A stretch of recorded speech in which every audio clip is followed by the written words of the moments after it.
ایک بار تمہارے ابا مجھ سے کہنے لگے، بتاؤ تو انیسہ، سوچ کر بتاؤ کہ مرد شادی کیوں کرتا ہے؟ میں تو سچ مچ سوچ میں پڑ گئی۔ پھر بولے، مہینے بعد حساب کرو تو بیوی کا خرچہ مہینے کی 4 باہر والی عورتوں سے زیادہ ہوتا ہے، لیکن مرد پھر بھی شادی کرتا ہے۔ شادی پر لاکھوں کا خرچہ اور ہمت سے زیادہ بیوی کے ٹشن پورے کر کے دکھاتا ہے۔ اس کے لیے چھت ڈھونڈتا ہے، اس کے آرام کے لیے جتن کرتا ہے، دھوپ میں کڑتا ہے، محنت کی بھٹی میں جلتا ہے۔ کبھی ضرورت پڑے تو اس کے لیے کبھی اپنی انا بیچ دیتا ہے اور کبھی اپنی چمڑی بیچ دیتا ہے۔ پتہ ہے کیوں؟ تم پوچھو نا کیوں؟ کیوں؟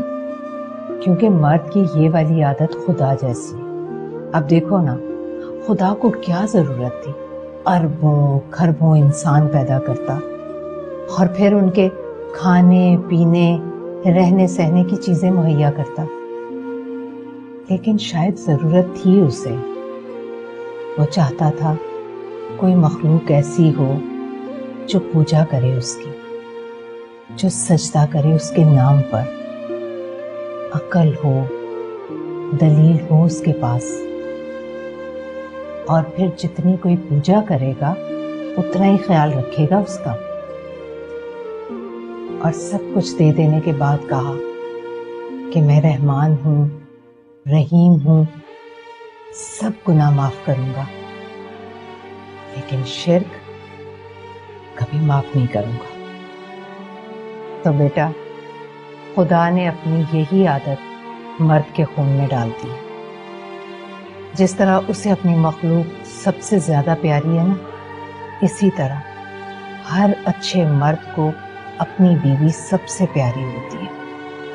وہ خدا نہیں ہے، لیکن خدا کی طرح اس کے لیے سب کچھ کرتا ہے یا پھر کرنے کی کوشش کرتا ہے، حتیٰ کہ اس کی غلطیوں اور کوتاہیوں پر رحمان اور رحیم بن جاتا ہے، لیکن اس کا شرک کبھی معاف نہیں کرتا۔